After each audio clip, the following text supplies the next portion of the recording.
온 목사와 성경 읽기 에스겔 43장입니다. 오늘도 하나님의 귀한 말씀을 함께 읽으면서 주님의 귀한 은혜를 나누길 원합니다. 에스겔 43장 함께 읽겠습니다. 에스겔 43장 여호와께서 성전에 들어가시다. 그 위에 그가 나를 데리고 문에 이르니 곧 동쪽을 향한 문이라. 동문이며 동문.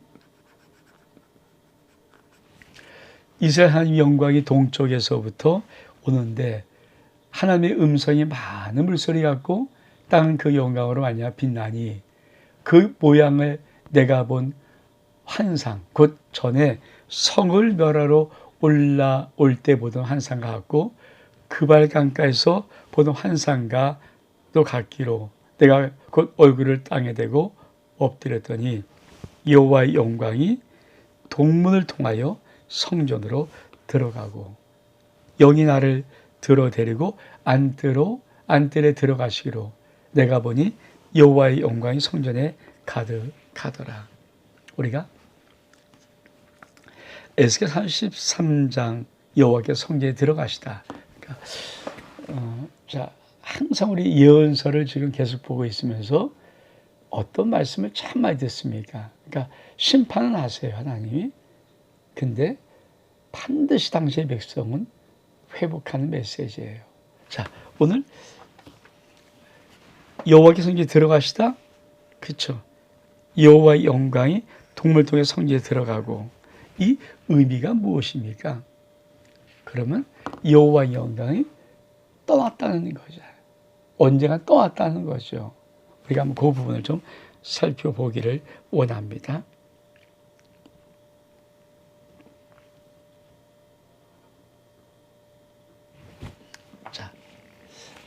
에스겔 10장 18절로 19절 그리고 11장 23절을 보면은 에스겔입니다. 자, 여호와의 영광이 성전 문지방을 어떻게 떠나서 에스겔 10장은 하나님의 영광이 성전을 떠나는 거죠. 그룹은 하늘에 있는 거죠. 그룹에 머무느니라. 그룹이 날개를 들고 내 눈앞에서 땅에서 올라가는데 그들이 날아갈 때도 밖에도 그것에서 함께하더라. 그들이 여호와의 전으로 들어간 동문에 머물고 이스라엘 하나님의 영광이 그 위에 덮였더라. 그러니까 동문에 있던 그 영광, 그 여호와의 영광이 성읍 가운데서부터 올라 성읍 동쪽산에 머물고. 그러니까 에스겔 10장, 11장 주된 내용 중에 하나가 바로 하나님의 영광이 하나님의 성전을 동쪽 성문을 통해서 떠나버리는 거예요. 그래서 여호와의 영광이 사라져버린 성전을 그렇죠. 에스겔 사실 12장부터는 심판이 임하는 겁니다. 근데 오늘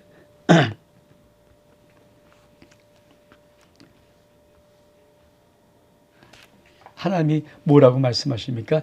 여호와께서 성전에 들어가시다. 즉 여호와의 영광이 동문을 통해서 성전으로 들어가셔서 내가 보니 여호와의 영광이 성전에 가득하더라. 이 말은 무슨 말씀입니까? 에스겔 43장에 와서 하나님은 회복되리라. 하나님의 거룩한 성전도 회복되리라. 여러분, 예수는 우리들에게 참 놀라운 소망이 무엇일까요? 우리가 어떤 삶을 살든 어떤 인생이든 간에 반드시 내가 아버지 하나님의 자녀가 맞다면 나의 삶은 회복됩니다. 이가 아버지 영광이 떠났던 그런 자일지라도 다시 하나님의 영광이 임하는 것입니다. 이 축복이 우리의 삶 속에 있기를 주의 이름으로 축복합니다. 그러면서 뭐라고 말합니까? 성경에서 내게 하는 말을 내가 듣고 있을 때 어떤 사람이 내 곁에 서 있더라. 그가 내게 이르시되 인자야 내 보좌에 쳐서 내 발을 둔쳐서 내가 이스라엘 족속 가운데 영원히 있을 것이라. 이스라엘 족속 곧 그들과 그들의 왕들이 음행하며 그 죽은 왕들의 시체로 다시는 내 거룩한 이름을 더럽히지 아니하리라. 그들이 그 문지방을 내 문지방 곁에 두며 그 문설주를 내 문설 곁에 두어서 그들과 나 사이 겨우 한 담이 막히게 하였고 그 행하는 가증한 일로 내 거룩한 이름을 더럽혔으므로 내가 노하여 멸망시켰거니와 이제 그들이 그 음란과 그 왕들의 시체를 내게서 멀리 제거하여 버려야 할 것이라. 그러면 내가 그들 가운데 영원히 살리라. 그럼 하나님의 놀란 은혜의 역사들은 그렇죠? 회복에 초점을 맞추고 있습니다. 그러니까 우리가 하나님 믿는 가장 담대함의 축복이 무엇입니까? 내 인생대로 내가 죄를 범하고 어긋난 길을 갈 수 있죠. 그리고 하면 심판을 한 책망 징계를 맞을 수 있죠. 그러나 내가 자복하고 회개하고 하나님께 돌아가면 반드시 하나님 백성에는 영원히 회복의 역사가 있다는 것입니다. 그러면서 그렇죠. 인자야, 너는 그 성전을 이적 속에 보여서 그리 자기의 죄악을 부끄러워하고 그 형상을 측량하게 하라. 만약 그들이 자기 행한 모든 일을 부끄러워하거든 너는 그 성전의 제도와 구조와 그 출입하는 곳과 그 모든 형상을 보이며 또 그 모든 규례와 그 모든 법도와 그 모든 율례를 알게 하고 그 목전에 거서서 그들로 그 모든 법도와 그 모든 규례를 지키게 하라. 성경에 보면 이러하니 산 꼭대기 시험의 주인은 지극히 거룩하니라. 성경에 보면 이러하니라. 여러분, 하나님은 이 백성들에게 하나님의 성전의 아름다움의 회복의 그 모습을 다시 한번 그려주기를 원하는 것입니다. 하나님의 성전이 회복된 역사. 여러분, 그러면서 오늘 말씀은 이렇게 나갑니다. 번제단의 모양과 크기. 자, 이거를 우리가 한번 가기 전에 그림 한번 좀 볼까요?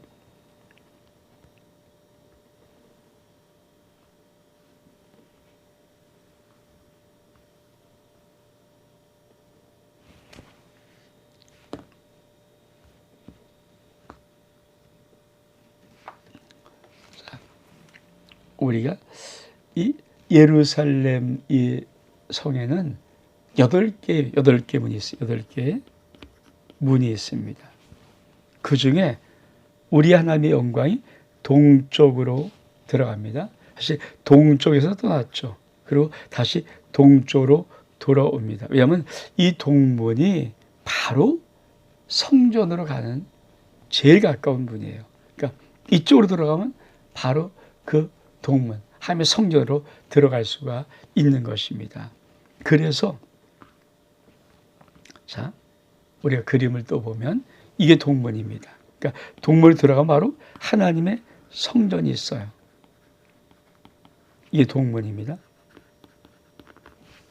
그러니까 이리로 들어가고 하나님의 영광이 이리로 들어가는 거죠. 그래서 어떤 모습을 이 하나님의 영광이 이 문으로 들어가면서 어떻게 합니까?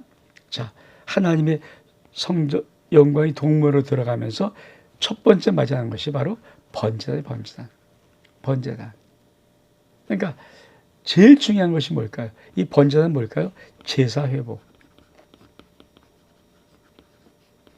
예배 회복. 그렇죠. 이 번제단은 제사 회복, 예배 회복. 이게 번제단이에요, 번제단. 이거를 회복시킨다는 겁니다. 그러니까 우리가 하나님의 성전에 가장 가까운 예루살렘의 문이 동문인데 동문에 들어가면 바로 성전이거든요.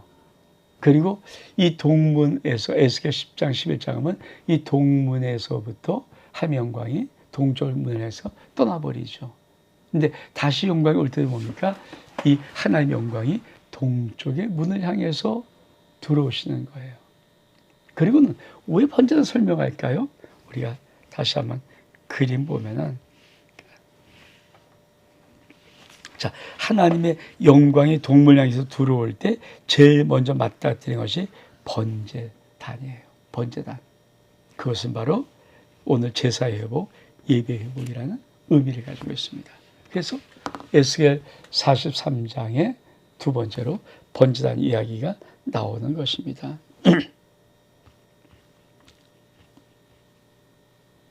자, 우리 같이 한번 읽어볼까요? 번제단 모양과 크기. 자, 제단의 크기는 이러하니라. 한 자는 팔꿈치에서부터 손가락에 이르고 한 손바닥 넓이가 더한 것이라. 제단 밑받침 높이는 한 척이요 그 사방 가장자리 높이는 한 척이며 그 가로 들린 덕의 너비는 한 뼘이니 이는 제단 밑받침이요 이 땅에 닿은 밑받침면에서 아래지 높이는 두 척이요 가장자리 너비는 한 척이며 이 아래층에서부터 2층 높이는 4척이요 그 아래층 높이는 한 척이며 그 번제단 위층 높이는 4척이며 그 번제단 바닥에서 소순뿌리 4시요 그 번제하는 바닥의 길이는 12척이요 너비도 12척이니 네모 반듯하고 아래층에 이르는 14척이요 너비는 14척이니 네모 반듯하고 그 밑받침에 들린 덕의 너비는 반척이며 그 장자리 너비는 한 척이라. 그 층인 동쪽으로 향하게 할지니라. 그러니까 번제단은 추스를 줄 아는데 한마디 그림 하나를 딱 보면 그렇죠? 아까 봤던 그림 하나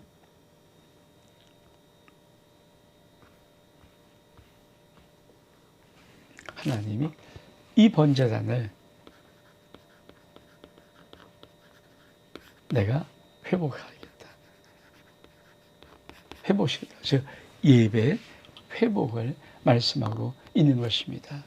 우리 한번 또 다음을 한번 읽어볼까요? 그리고 이 번제단을 복원합니다. 복원. 그가 내게 이르시되 인자야 주 여호와께서 이같이 말씀하시니라. 이 제단을 만드는 날에 그 위에 번제를 드리며 피를 뿌리는 규례는 이러하니라. 주여의 말씀이라. 나를 가까이 하여 내게 수면 사독의 자손 리비 사람 재앙에게 너는 어린 송아지 한 마리를 주어 속죄 제물을 삼되 네가 그 피를 가져다가 제단의 네 뿔과 아래층 네 모퉁이와 사방 가장자리에 발라 속죄하여 제단을 정결하게 해라. 그 속죄 제물의 수송을 가져다가 성전의 정한 처소 곧 성소 밖에서 불사를 지며 다음 날에는 흠 없는 숫 염소 한 마리를 속죄 제물로 삼아서 그 제단을 정결하게 하기를 숫송아 정결한 게 같이 하고 정결하게 하기를 마친 후에는 흠 없는 숫송아지 한 마리와 때 가운데서 흠 없는 순양 한 마리를 들이되 나 여호와 앞에 받들어다가 제한 그 위에 소금을 쳐서 나 여호와께 번제로 드릴 것이라. 7일 동안 매일 염소 한 마리를 갖추고 속죄 제물로 삼고 어린 수송아지 한 마리와 때 가운데 있는 순양 한 마리를 흠없는 것으로 갖출 것이며 이같이 7일 동안 제단을 위하여 속죄제를 드려 정결하게 하며 드릴 것이요. 이 모든 날이 찬 후에 제8일에 그 다음에는 제단 위에서 너희 번제와 감사제를 드릴 것이라. 그러면 내가 너희를 즐겁게 받으리라. 주 여호와의 말씀이니라. 여러분, 하나님의 영광이 동쪽임을 향할 때 제일 처음에 성전 들어가면 탁 마주하는 게 뭡니까? 그렇죠. 번제단이에요. 그러니까 번제단을 이렇게 설명한 이유가 뭘까요? 예배를 회복시키신다. 하나님이 반드시 예배를 회복시키신다. 근데요, 이 번제 속에는 참 중요한 것이 있죠. 다시 한번 계속 말씀하는 것이 무엇입니까? 그렇죠. 정결하게, 피를 뿌리고 정결하게 하는 것, 그리고 흠없는 순염소, 그래서 정결하게 하는 것. 계속해서 정결하게를 마친 후 정결하게 함과 같이 계속해서 하는 것이 뭘까요? 정결입니다. 그러니까 하나님은 번제단을 제사를 통해서 제사를 드림으로 정결하게 하는 거죠. 그 다음에 두 번째로 나오는 것이 뭘까요? 나 여호와 앞에 받들어다 재앙 그 위에다 소금을 쳐서 나 이거 소금을 치는 거 언약. 소금은 항상 언약을 나타냅니다. 그러니까 정결하게 한 다음에 다시 하나님과의 언약을 회복시키시는 것, 이게 하나님께서 이제 에스겔 43장에서 여호와 영광이 동물 향해 들어가면서 그 여호와 영광이 성전에 가득하고 번제단을 정결하게 하고 소금을 통해서 번제로 인하여서 하나님께서 언약을 회복하는 것, 이것을 에스겔 43장에 그려놓고 있는 것입니다. 오늘 에스겔 43장 우리들에게 정확하게 한 말씀 하세요. 하나님은 회복시키신다. 하나님의 영광이 다시 예루살렘 성 동쪽 문으로 들어와서 여호와의 성전에 가득 임하는 역사가 있다. 찬송도 여러분, 우리의 모든 삶 속에 하나님의 회복의 은혜의 역사가 있기를 주 이름으로 축복합니다. 온 목사와 성결기 에스겔 43장 여기서 마칩니다. 샬롬.